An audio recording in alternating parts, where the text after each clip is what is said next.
అసలు ఇది నిన్న ఈవినింగ్ మా పిల్లలు ఇంకా స్కూల్ నుంచి వచ్చి హోంవర్క్స్ అయితే చేసుకుంటున్నారు. నేను పక్కన ఉంటే హాఫ్ అన్ అవర్ లో అయిపోతుంది. ఇంకా నేను లేకపోయినా అంటే 3 గంటలు 4 గంటలు కూడా పడుతుంది హోంవర్క్. నేను దగ్గర కూర్చుంటే సగం హోంవర్క్ నాతోనే చేపిస్తారు మా ఊళ్ళు. ఇంకా 7 అయిన తర్వాత మార్కెట్ కి అయితే పోతున్నా. మా ఊళ్ళో నిన్న మార్కెట్ పున్నం కదా, చందమామ నిండు. ఫస్ట్ వెళ్ళంగానే పువ్వులు తీసుకున్నా. మళ్ళీ వచ్చేసరికి ఆ పువ్వులు ఉండవు అనమాట, అందుకే ముందే తీసి దొండకాయలు ఏందక్క బెండకాయలు చుంచుతున్నావు అని అనుకుంటున్నారా? అవి ఉంటాయి కదా, వాటి వెయిట్ కూడా వస్తుంది అని చెప్పి వాటిని అయితే తీసేస్తున్నా. ఇది కూడా ఒక ఆమె వేస్తుంటే అప్పుడు అనిపించింది, అవును దాని వెయిట్ కూడా వస్తుంది కదా అని. అందుకే అప్పటి నుంచి ఇట్లా తుంచి. మా ఊర్లో టమాటాలు 50 రూపాయలు అంట కేజీ. ఇక నేనైతే దూరే తీసుకున్నా, అంటే కొంచెం కచ్చియే తీసుకుంటా, కొన్ని రోజులకు అవే పండుగ. ఇదే అనమాట మా ఊరి మార్కెట్. ఇంకా పెద్దగా ఉంటది. లోపలికి వెళ్ళినాం మేము, పోచమ్మ గుడి దగ్గర ఉంటది అనమాట.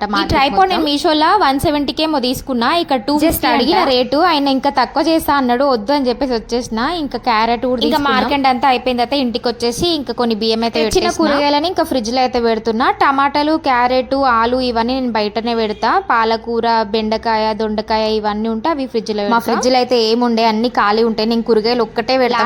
వచ్చిన దొండకాయలు దాంట్లోనే ఉన్నాయి. నేను ఈ రోజు చూసుకున్నా, మా ఆయన చెప్తున్నాడు దాంట్లో దొండకాయలు ఉన్నాయి కదా, మళ్ళీ ఎందుకు తీసుకున్నావు అని. నేను చూడలేదన్నమాట, మళ్ళీ దొండకాయలు తీసుకున్నా. ఇంకేం చేస్తా, 2 కలిపి చట్నీయో లేకపోతే కర్రీయో ఏదో ఒకటి చేస్తా. అన్ని ఆ ఫ్రిడ్జ్ లో డబ్బాలు అయితే వేసేసి ఆ డబ్బాని తీసి ఇంకా ఫ్రిడ్జ్ లో అయితే పెట్టేస్తున్నా. డబ్బా మంచిగా ఉంటది, ఎన్ని అంటే అన్ని పడతాయి మనకి. దాంట్లో ఫ్రిడ్జ్ వచ్చేసి సామ్సంగ్ అనమాట. 2 ఫ్రిడ్జ్ తీసుకొని ఆల్మోస్ట్ 4 years అయ్యి ఉంటుంది. ఇప్పటి నుంచి స్టార్ట్ అనమాట. ఒక్కొక్క క్యారెట్ అట్లా నుంచి ఖతం అయితేనే ఉంటాయి. ఇప్పుడు నేను ఒకటి తిన్నా, నన్ను చూసి మా పిల్లలు క్యారెట్ రైస్ చేద్దామని తీసుకొచ్చినా గానీ ఇంకా తిననికే అయితే మాకు. నేనైతే జీరా రైస్ చేసిన. ఇది ఈ రెసిపీ గురించి మీకు నెక్స్ట్ జీరా రైస్ నచ్చిందని మొత్తం తినేసిరు మా పిల్లలు. మళ్ళీ మా ఆయనకి బియ్యం పెట్టాల్సి వచ్చింది.